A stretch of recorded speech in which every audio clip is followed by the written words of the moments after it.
On a beaucoup renouvelé l'effectif tout en conservant quand même la totalité des joueurs que l'on souhaitait conserver. C'est important, mis à part un que je peux nommer, c'est José Lima qui est parti à Oyonnax. Donc pour nous, c'est une année pas de transition avec beaucoup d'espoir.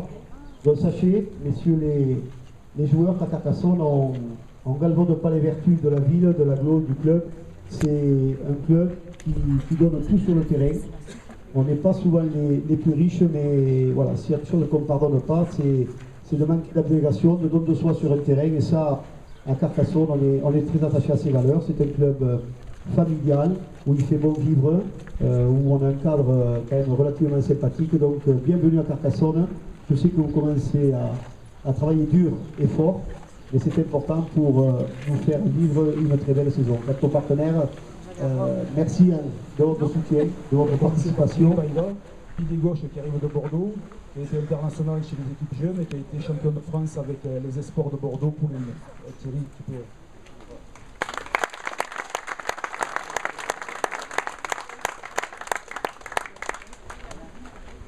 Alors, au poste de talonneur, Thomas Sauveterre qui arrive de Montpellier.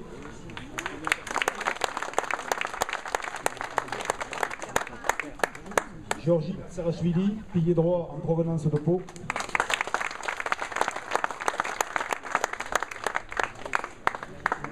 Thomas Leno, deuxième ligne de Bordeaux-Bègles, qui a été champion de France également aux espoirs de Bordeaux.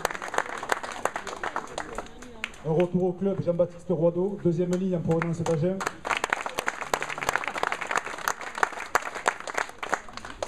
Yosefa Domolailai, troisième ligne de Pau.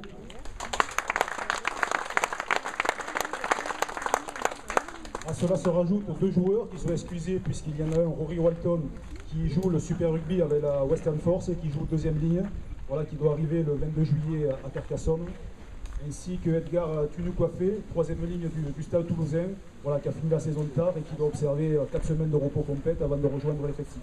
Voilà, qui nous rejoindra la semaine du... Moi, je suis fier de revenir à Carcassonne, reporter cet écusson. À quel point ça a été une fierté en tant que joueur, ça a été une fierté de débuter en tant qu'entraîneur et de revenir. Vous n'imaginez pas à quel point mon bonheur est aujourd'hui. Monsieur le maire, vous répondre aussi sur les... on est les garants des valeurs de la ville, des garants des valeurs du club. On portera haut et fier les couleurs du club et de la ville et soyez sûr que les joueurs travailleront et joueront partout, que ce soit à Domecq et que ce soit à l'extérieur, pour vendre et véhiculer l'image positive que le club doit avoir aujourd'hui. Voilà, vous dire tout simplement les joueurs qui arrivent. Alors je vais essayer cette fois de ne pas oublier son nom. Donc Pedro Betancourt, je commence par lui. Voilà, donc il arrive de Clermont-Ferrand, il est donc contrat espoir chez nous et qui va donc jouer d'abord avec l'équipe pro, va s'entraîner avec nous tout le temps. A été finaliste avec Clermont-Ferrand contre l'Union Bordeaux-Bègles, donc il a rencontré Thierry et Thomas Leno. Voilà. Ensuite, Louis Marou qui arrive de Provence Rugby. C'est un ancien de Grenoble qui a été reconverti au poste de centre et qui donc joue au centre depuis 2 ou 3 saisons, c'est ça.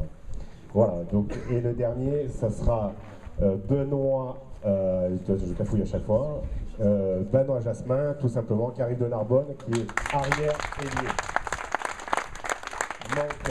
Manque donc au rendez-vous de ce soir encore des joueurs qui sont, enfin au moins un derrière, qui est Daniel Kilioni, qui était en tournée avec l'équipe des Tonga, qui a joué le tournoi du Pacifique contre les Samoa, tout ça. Donc il a aussi 4 semaines de vacances à prendre, donc on le retrouvera fin juillet et débutera le début de saison fin juillet avec nous sur les matchs de préparation.